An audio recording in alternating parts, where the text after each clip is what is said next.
I know that the details of your theory and the general picture, that you have of the movements of the people in the world are very fresh and vivid in your mind, and I'm afraid that the larger picture is not really emerging for people who are not already initiated into that larger picture. So I wonder if you would just pull back away from the details and sketch out in very broad strokes the notion of how people have moved about the globe and how that has shaped cultures and really what role Ireland plays in all of that.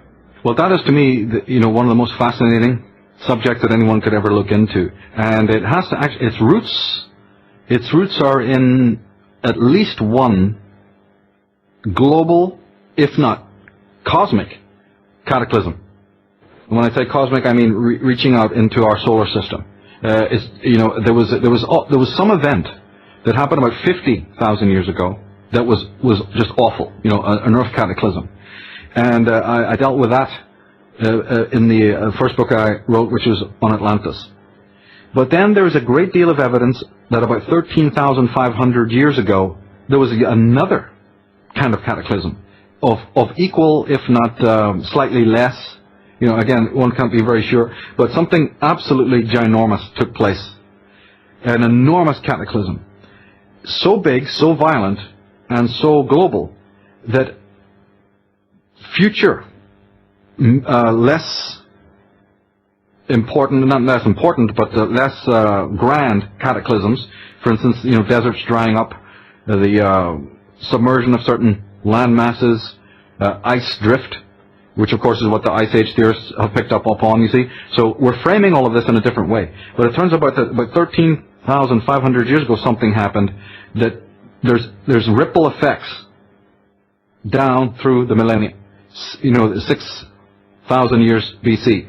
There's famines in the Bronze Age. There's tsunamis in Scandinavia.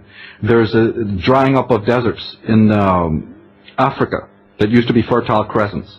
There's changes in the Mediterranean. There's ice sheets appearing in Europe, which then led a lot of scientists to believe that, Cro-Magnon man, for instance, remains could not be found in Europe. All, again, stuff that's being now revised. But in short, like you're asking, basically the whole roots of the whole subject of the movement of these races and the displacement of these ancient peoples occurred not through will, not because they wanted to, but because the lands of the Northwest, and those lands are in fact the lands of Atlantis. So when you're talking about Atlantis, to take it out of the fairy world, to take it out of fairy tale, to take it out of the clouds, you are actually talking about Britain.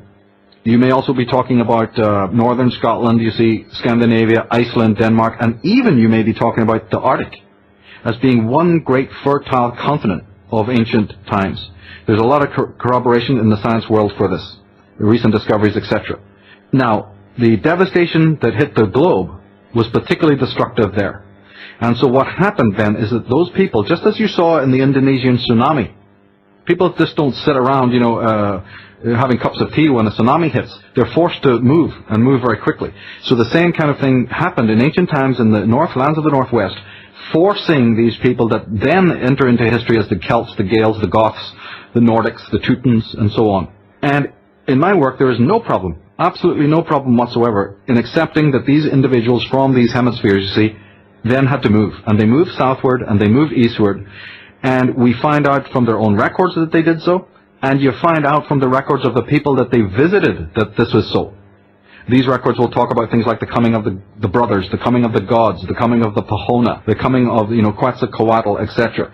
All the nations talk about the visitation of, the Nordics, or the Gothic men, the men of the stag, the men of the goat, the men who had excellent healing abilities, who were very up on geomancy, who were very brilliant mariners, who were excellent astrologers, who were expert horseback riders. Their women were exceptional. They were excellent jewelry makers, you see. All sorts of these anecdotes. The coming of the Arya is basically one of the ancient names for them. They were just basically the elders from the ancestral lands. But those ancestral lands were wrecked. And so they were uninhabited for many thousands of years.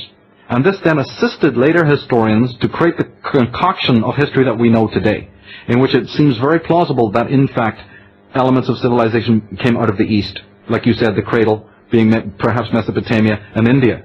The only trouble with those theories is, as I said, if you go to the work of those ancient tribes, in fact, if you even physically go today and interview people at Banaras and people in Punjab, anyone from India, they don't believe anything of the sort. They're the first to tell you. Their ancient chronicles like the Srimad Bhagavatam and the Mahabharata and the Ramayana and the Vedas are the first to tell you.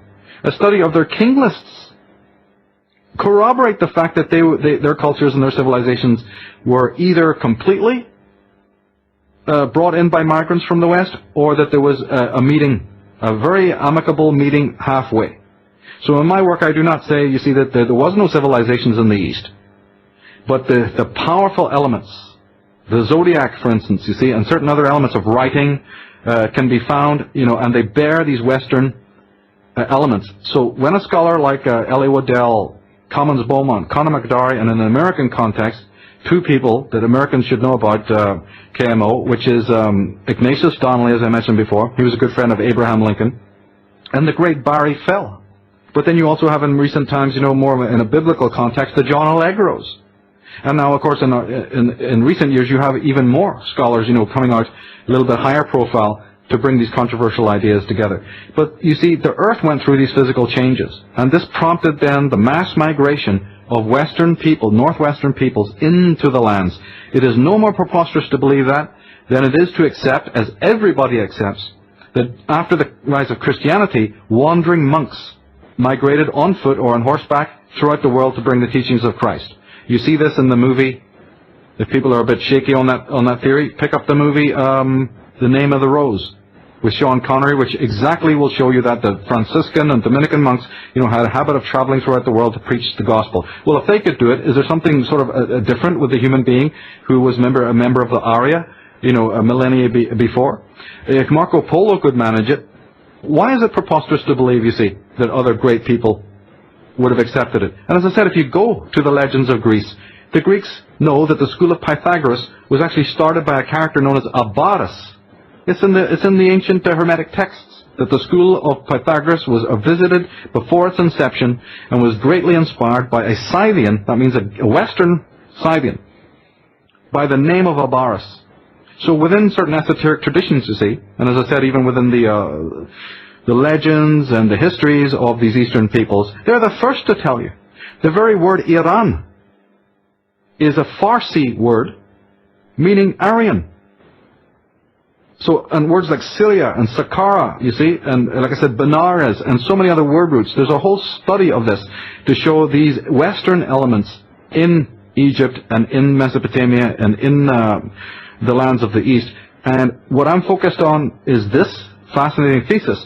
But of course, I'm more interested in why official history has not accepted it, why they don't honor that. Is it because it didn't happen, or is it because it did happen? And there's a vested interest in why it's not being taught. That the scholars who've written on this have been, in many cases even violently suppressed. So are we dealing here with a conspiracy in which there are facts about the world and facts about the Phoenicians and facts about the Chaldeans and on all of these different groups, that the power brokers of the world, be they Masons or Knights Templars or Illuminati, whatever term you want to use for them, you see, is there a reason why these histories must be covered up, must be suppressed? And to me, that's the secondary, fascination.